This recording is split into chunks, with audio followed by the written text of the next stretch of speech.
Guys, मैं हूँ आपके राधिका और आप लोगों के लिए एक पिता जब अपनी बेटी का कन्यादान करता है तो कितना मतलब भारी मन से जो है कन्यादान करता है।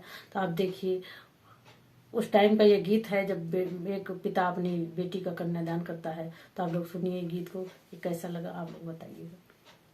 मड़ये में पूजन बैठे पापा कामने रामा, मड़ये माँ पूजन बैठे पापा कामने रामा, नैना नानी ढूरई नदी के सा माना जी, नैना नानी ढूरई नदी के सा माना जी।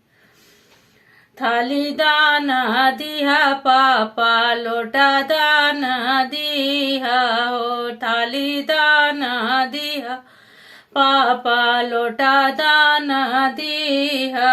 अरे अपनी दुलारी बेटी दाना जी नी दिया हो, अपनी दुलारी बेटी दाना जी नी दिया। मड़ये में पूजन बैठे चाचा कामने रामा, नैना नानी ढूरई नदी के समान हो, नैना नानी ढूरई नदी के समानवा।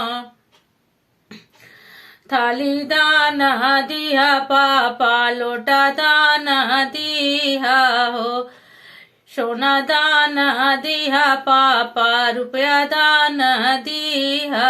अरे अपनी दुलारी बेटी जान, अपनी दुलारी बेटी दाना जी नी दिया हो, अपनी दुलारी बेटी दाना जी नी दिया।